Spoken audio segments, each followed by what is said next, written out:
जब महिला ने आवाज सुनी तो उसे आश्चर्य हुआ कि एक बड़ा सा चेहरा उसे घूर रहा है। उसने अपने पिता को आवाज दी और साथ में देखने के लिए कहा। दोनों को यकीन हो गया कि यह कोई भ्रम नहीं है। इस समय दूसरों को भी कुछ अजीब लगा। कुछ लोग जल्दी से हेलीकॉप्टर के पास लौट आए। हेलीकॉप्टर लगभग दिखाई देने ही वाला था। एक विशालकाय जीव धीरे धीरे खड़ा हो गया। विमान उनके सामने खिलौने जितना बड़ा था। राक्षस का चेहरा देखकर चारों हैरान रह गए। राक्षस उन पर चिल्लाया। पिता हंसे। पता चला कि वास्तव में ऐसा प्राणी था। अगले दृश्य में बहुत सारे लोगों को वापस भेजा गया। सभी लोग आश्चर्यचकित थे। उन्होंने तुरंत अपनी सेनाएं संगठित कीं, जल्दी से निकल पड़े और जल्द से जल्द उस अज्ञात प्राणी को नष्ट करने की योजना बनाई। राक्षस रुक गया। सभी ने उस पर हमला करना शुरू कर दिया। राक्षस चिल्लाया, लेकिन उसे कोई नुकसान नहीं हुआ। फिर उन्होंने और भी ज्यादा तेजी से हमला करना शुरू कर दिया।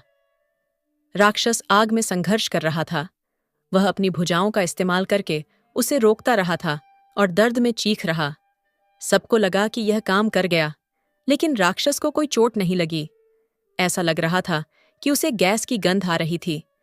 राक्षस ने एक आदमी को पकड़ लिया और उसे अपने मुंह रखकर जिंदा चबा लिया और फिर सारे पुलिस वाले उस पर गोलियां चलाने लगे। लड़की के पिता ने राक्षस से बात करने की कोशिश की। राक्षस पर फिर से हमला हुआ। वह बहुत गुस्से में था।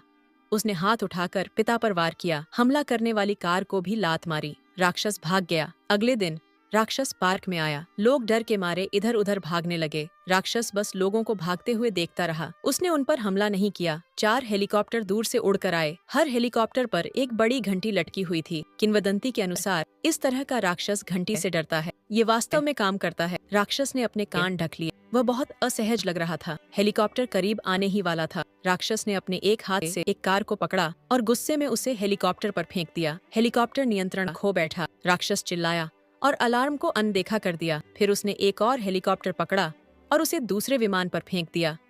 एक महत्वपूर्ण क्षण में राक्षस ने विमान को पकड़ लिया और लड़के की जान बचाई। लेकिन राक्षस को चोट पहुंचाने वाला हेलीकॉप्टर अभी भी बहुत गुस्से में था। राक्षस पलटकर चला गया।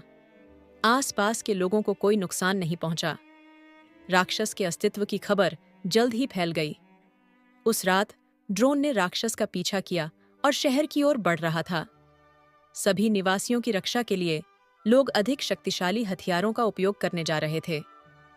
महिला को गलती से अपने पिता की नोटबुक में एक बूढ़ा आदमी और एक राक्षस मिला। उन्हें यह बूढ़ा आदमी मिल गया। अप्रत्याशित रूप से यहाँ एक बड़ी खोज हुई। ये राक्षस का घर हुआ करता था। महिला ने राक्षस की हड्डियों को रोशन करने के लिए प्रकाश का इस्तेमाल किया। हड्डियां तुरंत बदल गईं, ठीक वैसे ही जैसे किंवदंती में बताया गया था। महिला ने एक समाधान निकाला। इस समय राक्षस शहर में प्रवेश कर चुका था। महिला राक्षस की ओर बढ़ी। जमीन पर हड्डियों का एक बड़ा ढेर दिखाई दिया। राक्षस ने राक्षस का पीछा करना शुरू कर दिया। राक्षस ने एक विशाल सिर देखा और तुरंत उसका पीछा किया। जैसे ही वह भागा, सिर और उसकी हड्डियां बाहर गिर गईं। राक्षस ने जल्द ही एक लाल सिर को उठा ली। उसने फिर से शीशे में खुद को देखा। मैं इस दुनिया में अकेला नहीं रहना चाहता। महिला की कार का पीछा करते रहे। इस समय साथी लंबे समय से बैठा हुआ है। राक्षस का ध्यान आकर्षित कर रहा है। तुरंत बिजली चालू करें और प्रभावी हो जाएं। उत्सर्जित प्रकाश राक्षस को चोट पहुंचाता है। राक्षस दर्द में है क्योंकि आसपास निवासी हैं।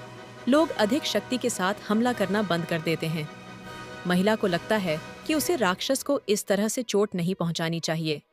लाइट बंद करो और उससे बात करने की कोशिश करो। उसे यहाँ से अकेले ही जाने दो।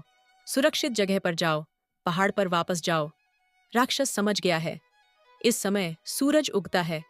सूरज की रोशनी सीधे राक्षस पर पड़ती है। राक्षस का शरीर तेजी से बदलता है। राक्षस का शरीर एक छोटे पहाड़ में बदल जाता है। संकट का समाधान पाकर सभी खुश हैं। उन्होंने पहाड़ को एक नाम भी दिया, लेकिन उन्हें यह नहीं पता कि वहां से कुछ ही दूरी पर एक गुफा है।